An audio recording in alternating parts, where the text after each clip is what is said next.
My name Edmond Yakani, Executive Director of CEPO. I would like to take this opportunity with the high respect to communicate to the leadership of the country and the leadership of the parties signatory to our access and to the leadership of the security institutions as we are expecting the country to begin the newly extended 2 years of transitional period in 2 days' time.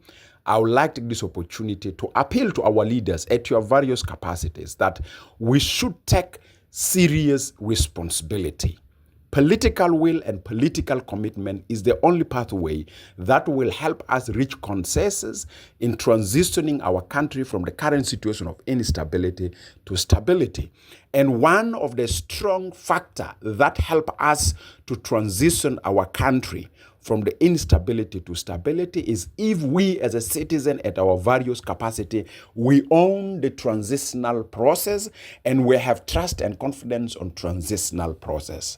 But recently we have seen indicators that are emerging which is disturbing and which is challenging our ownership, our trust, and our confidence on the transitional process. One of the serious emerging indicator, it is the shrinking of civic and political space through the recent incident that we have seen in terms of the opening of the Secretariat of SPLMIO in Unity State and the phone thread that is posted to one of the radio journalists, Al-Hadi Awari, which is been involved at death threats, and the development of the violation of the permanent ceasefire in Nasser County in some parts of Western Equatoria State. We shouldn't ignore these factors that are undermining the creation of a good enough condition for the conduct of the election as scheduled for December 2026.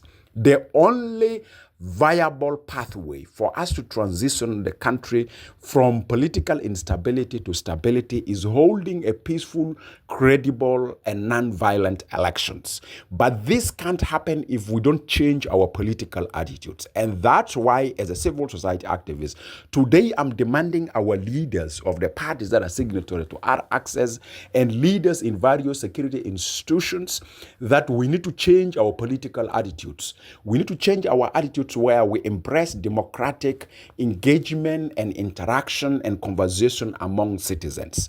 These things of undermining the permanent ceasefire, this thing of shrinking civic space, this culture of restricting people not to be sincere and honest to speak to the leaders need to be stopped from. Today, as in 2 days, we are rolling out the newly extended transitional period. Our country cannot transition successfully if we all collectively never take primary responsibility of working together through consensus for reaching a solution that meets the best interest of every South Sudanese citizen, which is peace and stability. And the appeal goes to everybody that hold an authority for decision making that undermines any action that may mount it as an action of creating a good enough condition for the forthcoming election as scheduled for December 2026. Thank you very much.